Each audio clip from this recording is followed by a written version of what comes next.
काशी में 80 घाट पर तुलसीदास रोज रामचरितमानस को गाते थे। एक बार गोस्वामी प्रातःकाल शौच करके आ रहे थे तो कोई एक प्रेत से इनका मिलन हुआ।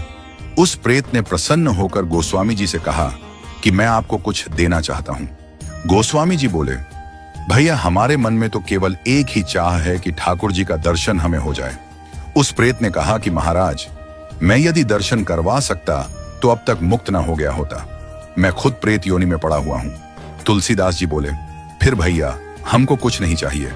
तो उस प्रेत ने कहा, सुनिए महाराज, मैं आपको दर्शन तो नहीं करवा सकता, लेकिन दर्शन कैसे होंगे उसका रास्ता बता सकता हूं।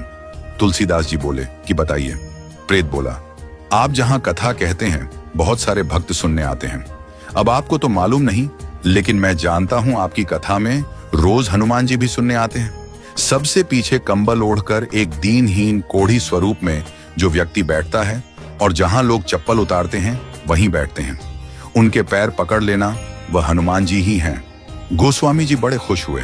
आज जब कथा हुई तो गोस्वामी जी की नजर उसी व्यक्ति पर थी और जैसे ही वह आया और बैठा तो गोस्वामी जी दौड़ पड़े और जाकर चरणों में गिर गए। गोस्वामी जी बोले, महाराज आप सबसे छुप सकते हो, मुझसे नहीं। अब आपके चरण तब तक नहीं छोड़ूंगा जब तक राम से नहीं मिलवाओगे। ये कहा तो हनुमान जी दिव्य स्वरूप में प्रकट हो गए। तुलसीदास जी बोले, कृपा करके राम से मिलवा दो, अब और कोई अभिलाषा नहीं है। हनुमान जी बोले कि आपको राम जी जरूर मिलेंगे, लेकिन आपको चित्रकूट चलना होगा। गोस्वामी जी चित्रकूट गए, मंदाकिनी में स्नान किया, कामदगिरी की परिक्रमा की, खोज रहे हैं कि प्रभु कहां मिलेंगे। सामने से दो राजकुमार घोड़े पर आए, एक गौर वर्ण और एक श्याम वर्ण।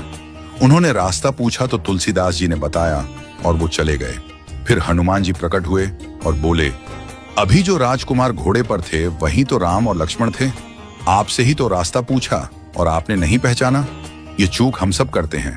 न जाने कितनी बार भगवान सामने आए हों और हम पहचान नहीं पाए हों। सबका आदर करो, क्योंकि न जाने किस रूप में नारायण मिल जाएं। गोस्वामी जी बोले, हनुमान जी आज बहुत बड़ी गलती हो गई, कृपा करवाइए फिर मिलन हो। हनुमान जी बोले, धैर्य रखो, फिर मिलेंगे। गोस्वामी जी मंदाकिनी के तट पर स्नान कर चंदन घिसते हुए श्री राम जय जय राम गा रहे थे। ठाकुर जी बालक रूप में आए और बोले, बाबा चंदन बहुत प्यारा घिसा है, थोड़ा मुझे लगा दो। गोस्वामी जी ने दिया। हनुमान जी तोता बनकर आए और घोषणा कर दी कि चित्रकूट के घाट पर भाई संतों की भीड़, तुलसीदास चंदन घिसे, तिलक देत रघुवीर। तुलसीदास जी के कानों में यह वाणी पड़ी तो चरणों में गिर पड़े। ठाकुर जी बोले, अब नहीं छोड़ूंगा। प्रभु दिव्य रूप में प्रकट हुए और अंतर्ध्यान हो गए।